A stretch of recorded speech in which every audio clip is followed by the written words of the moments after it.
Hello everyone, I hope you're doing well. Today we'll be going over a Speed Duel deck list using the skill Room for Growth. Now, this is the first Speed Duel deck list that helped me top my locals. I won the tournament, which is amazing. I'm absolutely buzzing over that, and I can't wait to show off this list. Let's get straight into it. So we'll start this deck off by showing off the skill. This is Sirius's Room for Growth. Now, during your main phase, once per turn, you can increase the attack of a level 3 or lower monster by 300 attack times its level. So most of these monsters we'll be running are level 3, so you're basically gaining 900 attack each turn. And the main gimmick of this deck is you're going to be attacking directly quite a lot. So this 900 damage can really add up. The main strategy, as I said, is attacking directly, and basically we're chipping our opponent down turn by turn whilst we try and stop them from doing anything on their side whilst we slowly burn them down. Let's get into the main deck list here. So starting off with our monsters, we've got 3 Raging Flame Sprite. Now this is a level 3 or lower, so you can boost it by 900, and its effect is you can attack directly, and if it inflicts battle damage, gain 1000 attack. So you can summon this, activate the skill to put it to 1000, do 1000 damage, and now it's 1100 attack. And honestly, one attack is enough with this to get your value, but if you can manage to keep this on the field for a couple of turns, you can really quickly kill someone. Extremely powerful card, especially in this deck.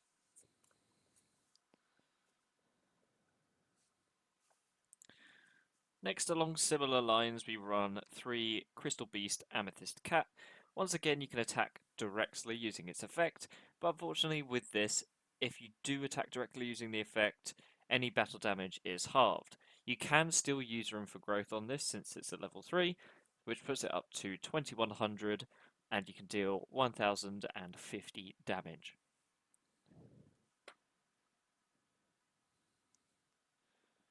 A very powerful card, and it's worth noting that with any of these monsters that halve the damage whilst attacking directly with the effect, if you're not using the effect, it will deal full damage, or if you're attacking a monster, it will still deal full damage, so some cases that does come up. Next, we've run what I'd like to call the MVP of the deck. We're running 2 Cyber Tutu. Once again, you can attack directly, but it has a condition here. If the attack of each monster your opponent controls is higher than this card's, this can attack directly. And this doesn't get halved, and it's at 1000 attack by default. Oftentimes you want to be going second with this deck, so your opponent will often have a monster that it has higher than 1000 attack, so you can boost this up to 1900, which is almost half their life points, plus we've got some more cards that can boost the attack as well, so Cyber Tutu can be really powerful. One thing to be very careful of though is if you boost the attack over the amount that they have, you won't be able to attack directly with the effect. So, for example, if they have a 1800 attack monster, you can attack directly whilst it has 1000 attack, but if you boost it up to 1900, you won't be able to do that anymore.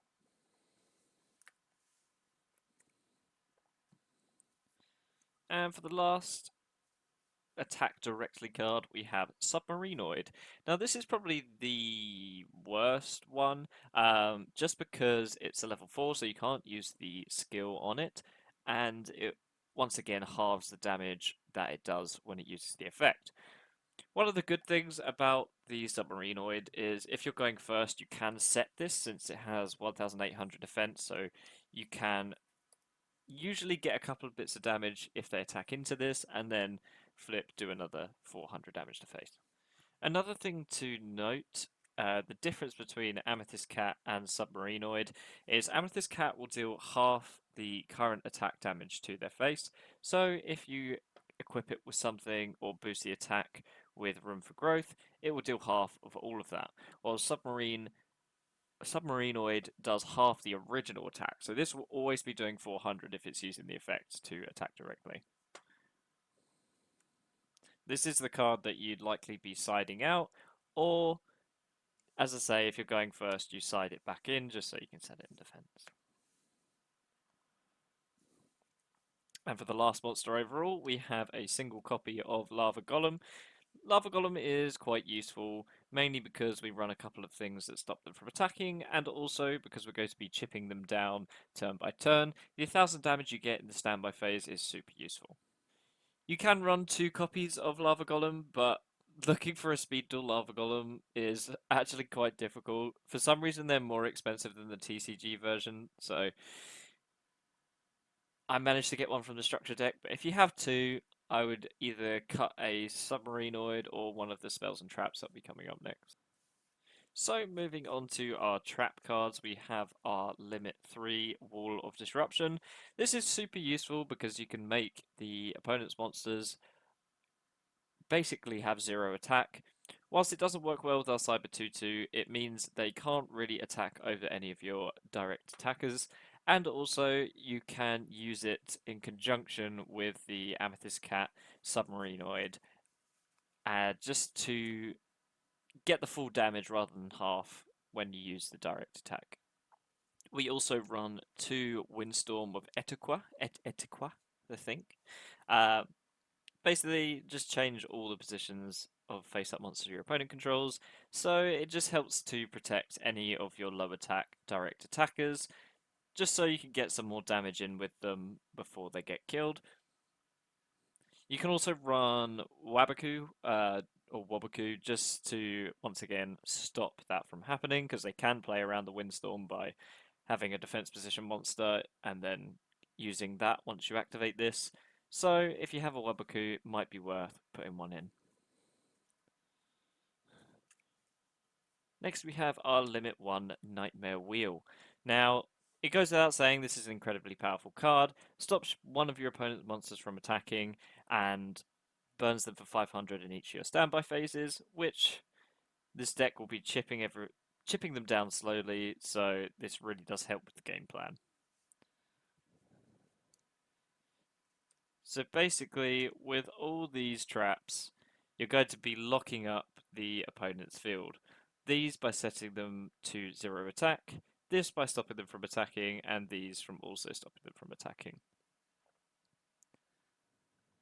This is so if your opponent does overextend and have three monsters on the field, you can punish them by setting them all to zero, and they won't be able to do much to stop your direct attackers, other than hoping they draw into a tribute summon.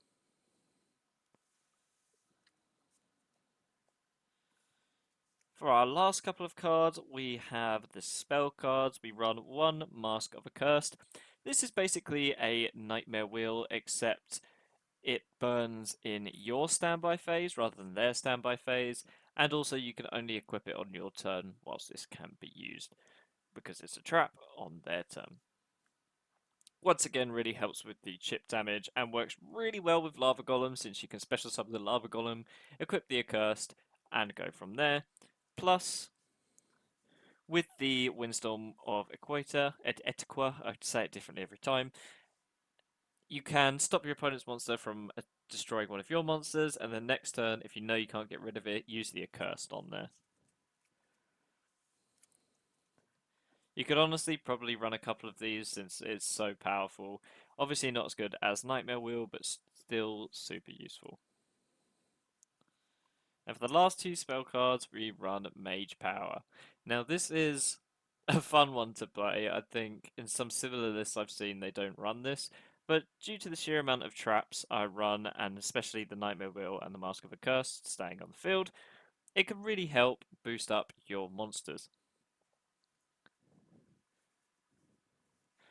The thing you want to equip Mage Power on the most is the Flame Sprite, since it gets no penalty for attacking directly.